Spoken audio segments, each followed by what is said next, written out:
Just want to let you know a few facts on the Students in Action program. What I feel that why I brought my children into this program is it teaches them to be responsible citizens, kind of gives them self-respect, kind of like to be an upstander, not a bystander. This is something that people need to get involved. Don't stand to the side, get involved. And this program teaches them how to do stuff like that, teaches them to learn to help each other, to depend on each other. Another thing that I thought was great was a freshman to get acclimated with the building so that they know where they're going in the building, know some of the teachers. When you walk in to this big building from coming to like a smaller building when you're an 8th grader is overwhelming. And for me to have my daughters come to the class was great. What we do during these 4 weeks in July, we do direct service projects. So we've gone to the British Hawk Food Depository, Feed My Starving Children. Wednesday we're going to be going to Little Red Schoolhouse Nature Center. So we have been, all we do is really try to serve the community.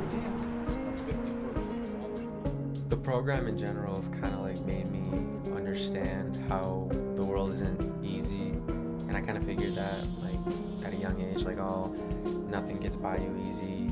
Life's not as like simple as you think. But like in this separate section, like since we're trying to express how having different talents can kind of lead to our community coming together. Like right now I'm in the song program, which is completely different from what I was in last year. And last year I was in poetry. So, poetry's kind of like more, it's like slower, it's not as upbeat as music. I have 3 guys in my band. The biggest dudes, most metal dudes in my band. They're all Justin Timberlake fans. And the biggest, scariest looking one is a huge Backstreet Boys fan as well. All these individual little sectors, I would like to say. We have music, art, dancing, and I think that's like, I don't want to say it's like knitting, but you're working with string. Yeah, well, there you go. Thank you, camera guy. Paracords. The music sector is, I'm partnered up with Mr. Bowinkle, who's a great man, and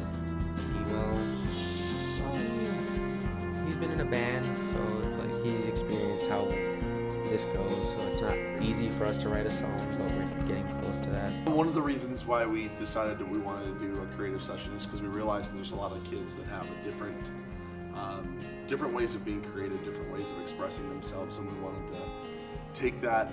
I have a lot of history within performance and writing music and that kind of thing, and just kind of get them jump started on the process of how to put a song together, how to write the lyrics, how to put the poetry together to make it work with a song. So the biggest reason we did the whole thing was just to help out with that creative process for them, start them on their journey for possibly being a future songwriter or being a member of the band.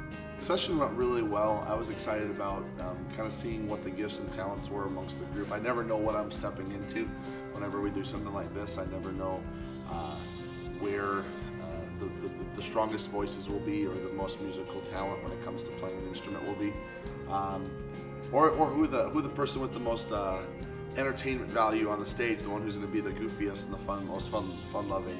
It's really a joy to be able to pick out, just find the gold in each one of the kids, and try to coax it out and encourage them to use it on that stage. So We're writing a song and you'll like it. It's pretty good.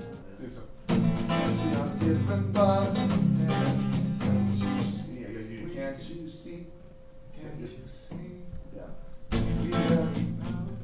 I think the way you're saying it is awesome too. It'll be really good. So.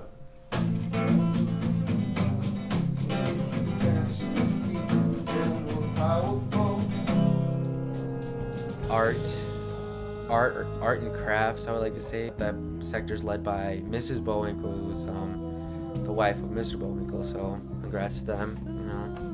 No invite to the wedding, but it's cool. I decided to work with the art creativity group because I think that it's important for students to be able to express creativity in a variety of ways. I was excited to present a few projects this year that would help students with a variety of backgrounds in art to express themselves. So we chose projects that could be accessible at a variety of levels so that any student could join the art group and get something out of it. So I hope that that was something that we accomplished this year as well.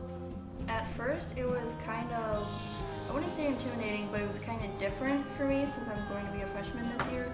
But you learn to be more comfortable with it, with your surroundings in this classroom and the people that are in it. And you kind of don't feel uncomfortable anymore because you're used to it and you feel like there's no judging in here. Well, to me, it's felt fun. I felt like there's a certain sense of freedom when students come to this part of the day. And I also felt like it's been something that has allowed students to even get to know each other in a different way, which is really exciting as well. And there's another part where Mr. Olaf, I think that's his name. Yeah, that's his name. Mr. Olaf. I think that's his name. Yeah, that's his name. He's leading the knitting program. The creative session in which members use paracords to tie into a whole variety of projects, such as, but not limited to, bracelets, keychains, and a miniature version of Thor's hammer. It was good, you know.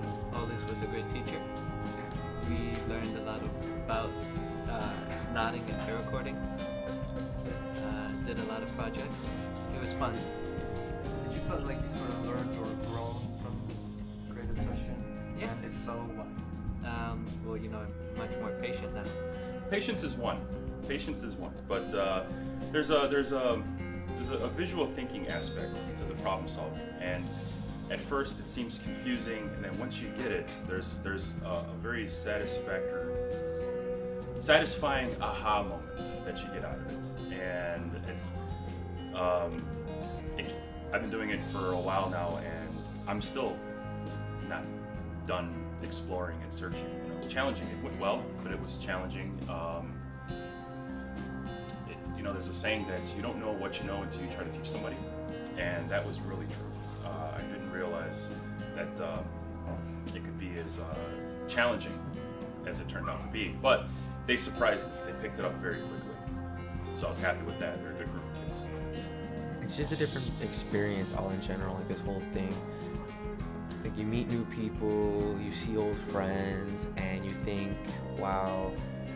You go outside and you see one thing, and like before you came to this program, you're thinking, I don't want to do nothing, or like you see a piece of trash on the floor, you just walk by it, you're like whatever. But after the program, you get to learn and you start to feel like, oh, I'm important. If I pick up this trash, maybe one day someone will see me, and then it'll go on and on like a chain or a cycle of how everything goes in life. So with that, can I get a ginormous drum roll, please? You guys did an awesome job. You guys got 235 boxes. That's incredible. That's awesome. That is so close to the record. There was 117 people, so you guys almost did 2 boxes per person, which is crazy. For me, it was just little things that motivated me. Everyone here will be different.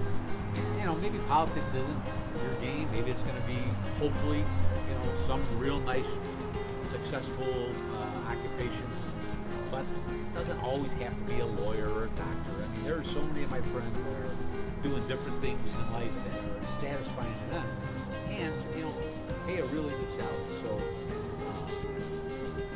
everyone here is going to have a different idea what they want to do. All this couldn't have been done without the help of Miss Rogers, who has been doing this program for quite a while now. It's like thank her and all the students that come out here, even though some of them were forced to come here. But it's kind of worth it. You don't have to say, oh, I'm here just because my parents signed me up. You can just say, oh no, I'm here because I want to be here.